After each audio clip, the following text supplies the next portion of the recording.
Saludos chicas y chicos, en esta semana pues vamos a hablar sobre nuestro siguiente tema, que es el Phylum Mastigospora. Este es el phylum que abarca a todos los flagelados platógenos que vamos a trabajar en esta asignatura. ¿Qué es un flagelo? Pues un flagelo son estructuras para dar movilidad a las células. Se presentan tanto en células eucariotas como procariotas y están formados, obvio, por proteínas. Sin embargo, es la cantidad de filamento la que le da la funcionabilidad. De hecho, se dice que la vida empezó con un flagelo. Aquí tenemos el esquema, los microtúbulos, la membrana plasmática, el flagelo como tal y el kinetoplasto. Vamos a ver más tarde qué es el kinetoplasto. De acuerdo a su ubicación, los flagelos pueden dividirse en los que son de sangre y tejido, como la leishmania y trypanosoma, los que son del tracto genitourinario masculino y femenino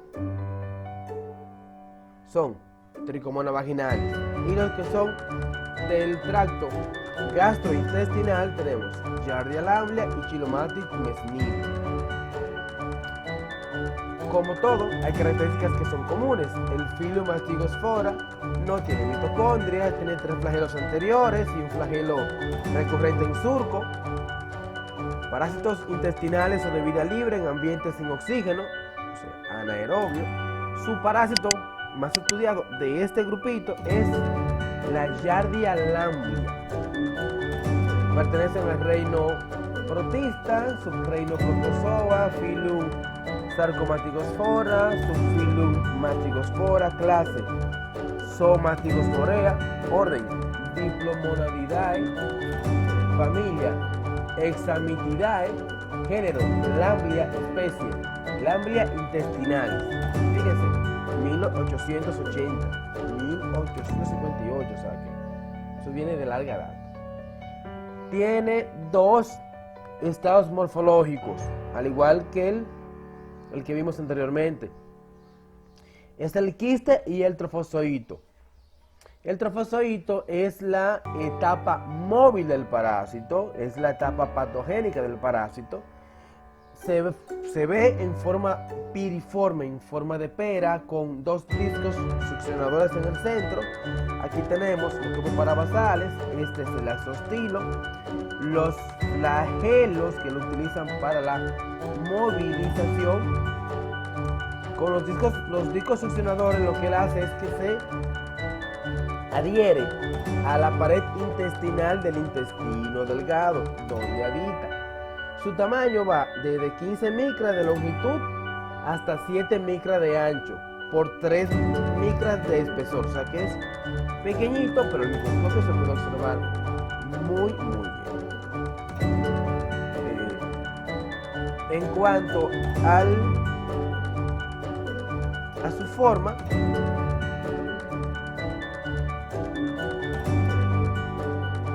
el quiste tiene una forma ovalada, más redondeada que su fase adulta, posee 2 membranas, tiene 2 o 4 núcleos, mide 10 micras. Miren, aquí tenemos cuerpos parabasales, aquí está el axostilo, que son restos de los flagelos. Esta es la pared quística y aquí están los 4 núcleos. Y sucede lo mismo que con los trofozoitos en tamoebis holística. Cada núcleo da lugar a 2 trofozoitos. Fíjense, en esta escena tenemos unos parásitos que ya están teñidos con eoxina férrica, donde aquí están el trofozoito y aquí está el quiste. Fíjense que esta tinción es una tinción permanente, penetra hacia adentro, pero también es tóxico para el parásito.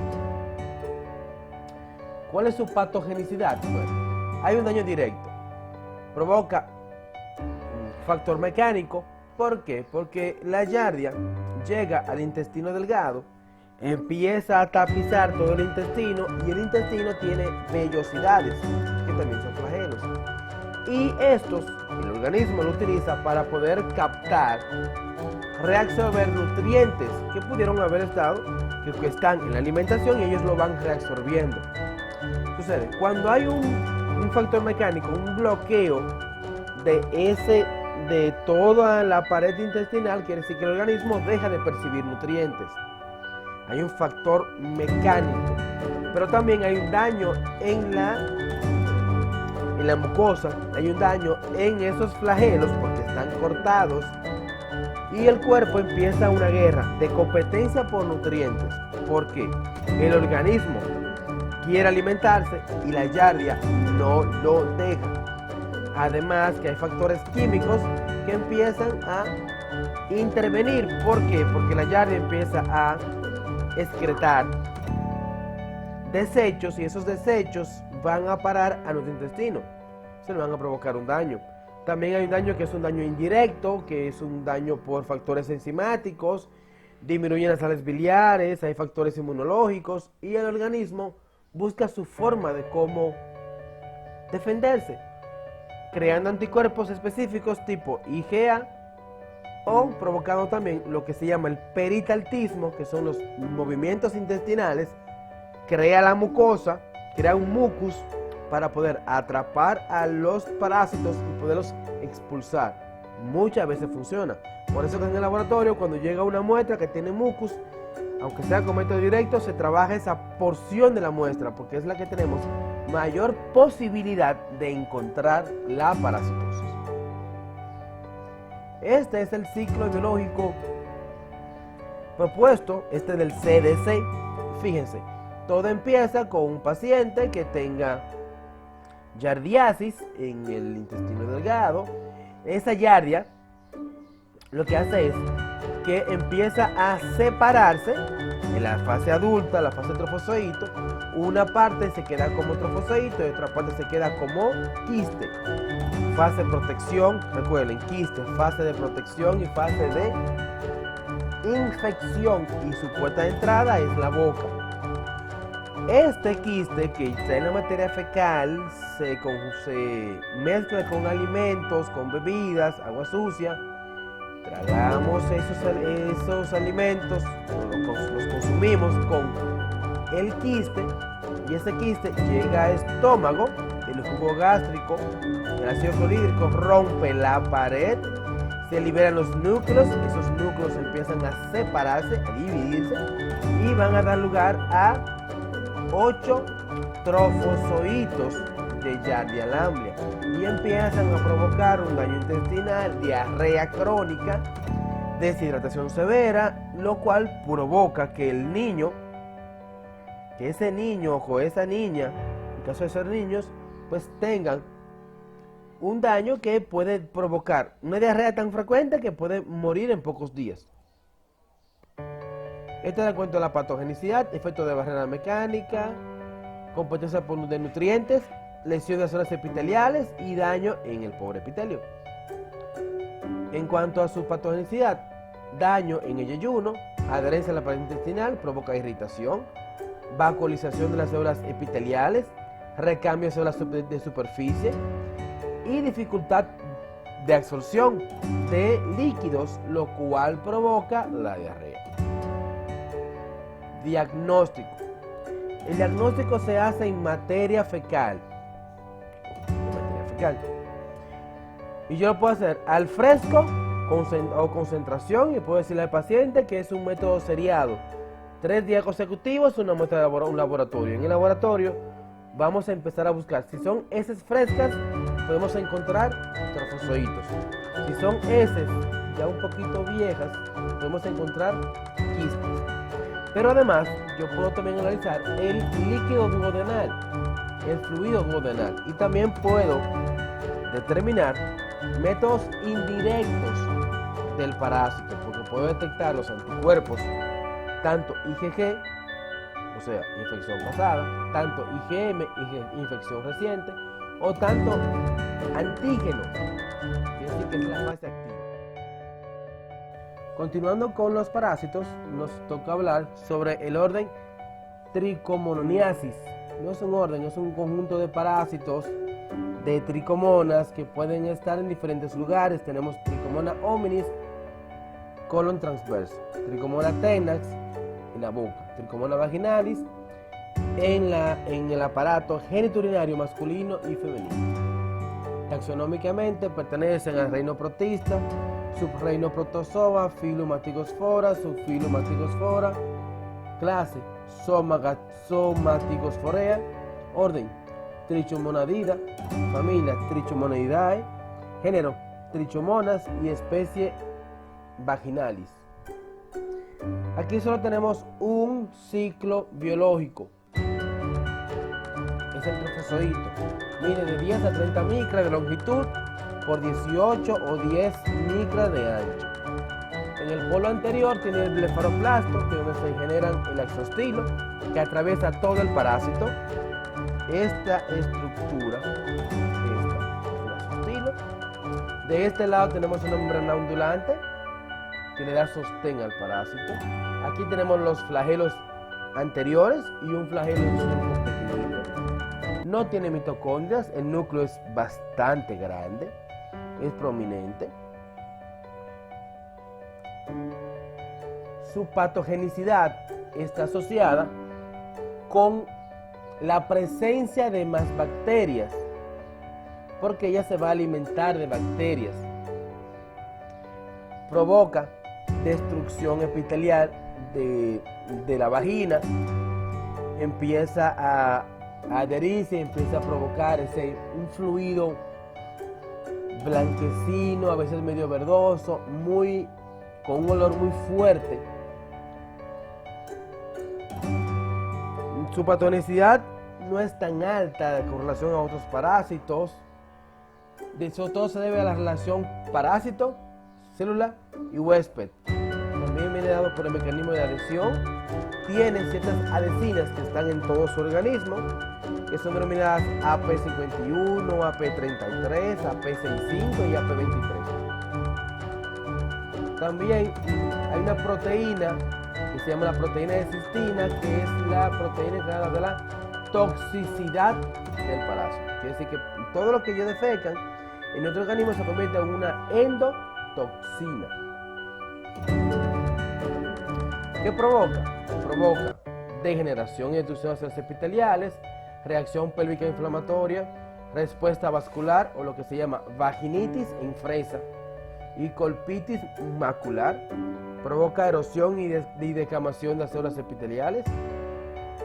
Miren en este caso, esto es un cervix, fíjense que está edematizado, rojo, parece los puntitos de las fresas, por eso se llama vaginitis infresa. Ese es el cuello del cervix. Ya vimos aquí que pocas placas eritomatosas, edema y eritema de los labios. ¿Dónde la encontramos? La podemos encontrar en un sinnúmero de fluidos con esta característica. Esta tinción es una tinción de Papa Nicolau. Fíjense, aquí tenemos los flagelos anteriores y el flagelo en surco, y de este lado tenemos la membrana ondulante, al igual que de este lado. El diagnóstico se hace a través de la observación directa del parásito. ¿Qué buscamos? Buscamos el trofozoito en secreción vaginal, secreción uretral, líquido prostático, sedimento urinario, y también yo puedo hacer cultivos. Una cosa que no mencioné, pero es importante reconocer, es que la parasitosis se cataloga como una parasitosis de transmisión sexual. Quiere decir que es transmitida de una pareja a otra a través del coito. Y dado esto, muchas veces el hombre es asintomático, no tiene síntomas.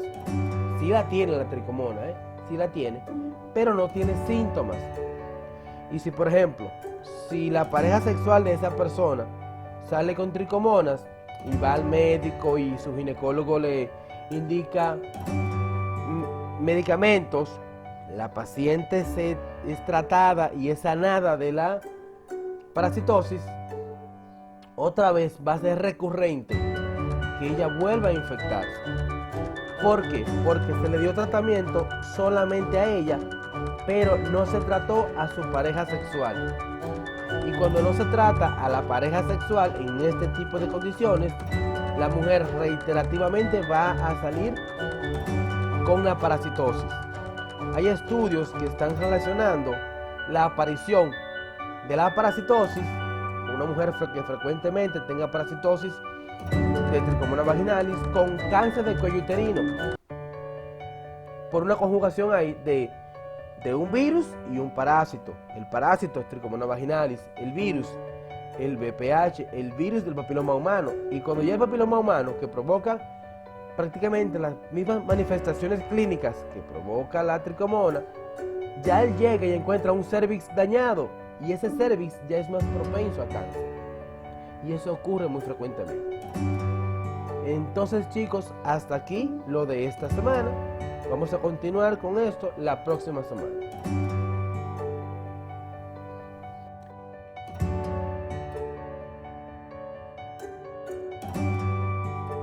Saludos, chicas y chicos.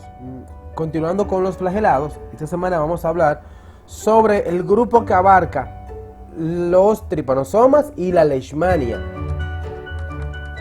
Son un grupo aparte que tienen un orden que se llama orden Kinetoplastida.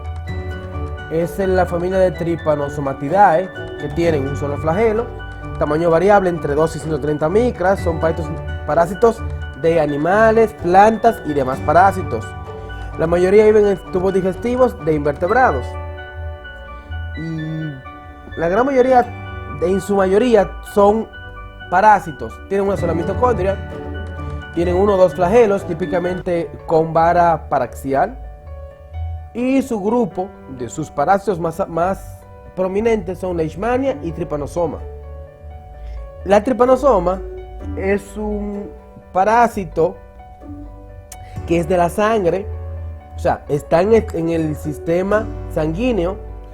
Tenemos varias familias. Tenemos uno que provoca la enfermedad africana del sueño, que se transmite a través de la mosca tsetse, a través del Trypanosoma brucei gambiense y el Trypanosoma rhodesiense. También hay el que tenemos en las Américas, es la enfermedad del Chagas o el kissing bug, que es a través del Trypanosoma cruzi. Tienen un solo flagelo. En cuanto a la mitocondria, tienen una sola mitocondria, dentro de la cual se encuentra el genoma, ordenado en una compleja capa compactada llamada kinetoplasto, que está justamente debajo del flagelo. Tienen estructuras como tienen una glicocálix, que es un cuerpo celular y flagelo, tienen una bicapada lipídica y tienen microtúbulos. Este es el esquema de un parásito del orden Leishmania, del orden Trypanosoma. Son eucariotas, unicelulares, un solo flagelo, membrana ondulante, tiene mitocondrias con kinetoplasto, tiene un núcleo ovoide y son patógenos en su gran mayoría. Fíjense, aquí está el kinetoplasto, de aquí sale el flagelo, aquí están las inclusiones lipídicas, membrana ondulante, núcleo, citoplasma, aparato de Golgi, mitocondrias, retículo endoplasmático. Y si nos fijamos en esta imagen, estos son eritrocitos y aquí está el tripanosoma. ¿En qué fase? En fase tripomastigote. Tenemos 4 fases para este parásito. Tenemos la fase que es la fase adulta, y la fase infectante para las células, que es el tripomastigote. Cuando penetra las células se convierte en la fase epimastigote, donde su flagelo se hace más corto y ahora se coloca debajo del núcleo. Luego prosigue a la fase promastigote y el flagelo ahora está muy por debajo del núcleo, casi en la parte exterior. Y luego se convierte en la fase amastigote, donde ya se recoge el parásito, el flagelo se retrae hacia adentro. Y fases importantes del parásito, bueno, tenemos la fase tripomastigote, que es la fase de infectación, que es la fase que infecta las células. Y tenemos la fase de amastigote, que es la fase de multiplicación en el citoplasma celular. En cuanto a su ciclo biológico, tenemos el siguiente. El parásito se encuentra en el interior de un tratrominio, un insecto que él chupa sangre, pero él defeca. Cuando él defeca, deja en la piel el tripomastigote metacíclico. Este tripomastigote penetra por la piel a través de erupciones o escoriaciones en la piel, se divide, luego penetra, busca las células sanguíneas, entra, busca las células sanguíneas o cualquier tipo de células que ellas pueden infectar, neuronas, macrófagos. Cuando entran a las células, lo que hacen es que se convierten en fase amastigote, o sea, pasan de tripomastigote a promastigote, epimastigote y amastigote, y ya en fase amastigote se multiplican, como es este ejemplo, y ya cuando ya colman o cuando completan todo el citoplasma celular, rompen, pero antes de romperse se convierten otra vez en tripomastigote y se liberan. Por tanto, la fase tripomastigote se va a encontrar fuera de la célula, buscando a quien infectar, y la fase amastigote se encuentran dentro de la célula, buscando, multiplicándose. Pueden ser macrófagos, células musculares, hasta neuronas. El diagnóstico se hace por gota gruesa, se hace por inoculación en sangre de un paciente en animales sensibles, o sea, un paciente que se sospecha de que tenga el parásito, se le introduce sangre de una persona infectada, se espera que el parásito multiplique y luego se estudia la sangre de ese paciente. Pero hay otra metodología mucho más sencilla, que es la de obtención de métodos indirectos, donde yo lo que ando buscando son anticuerpos tipo IgG o tipo IgM. ¿A través de qué metodología? A través de ELISA, a través de inmunofluorescencia o a través de hemaglutinación indirecta. Fíjense en este caso. Aquí en este caso tenemos, dentro de las células tenemos la fase amastigote en el interior, y fuera de ella tenemos las células, las fases tripomastigote, y estos son eritrocitos. Esto es una tinción de Giemsa, donde se pueden observar muy fácilmente la fase tripomastigote, y esto es una tinción patológica, de patología, en donde yo puedo ver dentro de una célula muscular, dentro de un tejido muscular, estos, que es la fase de amastigote. En resumen, puerta de entrada, la piel, muestra sangre, aspirados de ganglios, líquido cefalorraquídeo y médula ósea. Fase infectante, tripomastigote. Hábitat, ganglios linfáticos, hígado, vaso, sistema nervioso central, miocardio, tubo digestivo. Diagnóstico por gota gruesa. Es un método directo, pero también puedo utilizar métodos indirectos buscando los anticuerpos. El siguiente grupo es un grupo de leishmania, de parásitos que en vez de estar ahora en sistema sanguíneo en el interior, están en la piel y en tejido. Son transmitidos a través de un flebotomus, de un mosquito, de una mosca que chupa sangre. En este caso, la fase infectante ya no es tripomastigote, sino es promastigote, que es la fase infectante, la que se va a encontrar en la probosis del mosquito. ¿Qué tipo provoca? Provoca un daño en los macrófagos de la piel, lo cual a parte externa se va a observar con como esta lesión de tipo erupción, de tipo daño de piel. Pero también esto puede ocurrir dentro del paciente. Su ciclo biológico es muy similar al del tripanosoma. Un mosquito, miren cómo empieza. Un mosquito inyecta a un paciente la fase de promastigote. Ese promastigote busca los macrófagos de la piel, daña los macrófagos de la piel, se convierte dentro de esos macrófagos en fase amastigote, multiplicación, igual daña el citoplasma, él se libera, y al liberarse se convierte en fase en promastigote y van a buscar dañar más macrófagos y el ciclo continúa. Su división es división fisión binaria, o sea, quiere decir que no hay sexo a través de su división. En cuanto al diagnóstico, se hace un corte de tejido buscando la fase de amastigote dentro de las células, pero también yo puedo buscar la fase promastigote fuera de las células. Recuerden que es el promastigote, fase infectante, amastigote es fase de multiplicación, pero también yo puedo utilizar cultivos. Otra metodología utilizada es la de observación indirecta buscando los anticuerpos del parásito.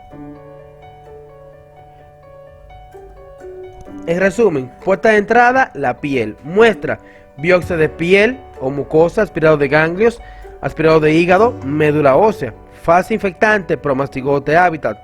Retículo endoplasmático de vísceras, retículo endoplasmático de la piel. Diagnóstico, bioquímicas por métodos inmunoquímicos o inmunológicos, por cultivos y métodos moleculares.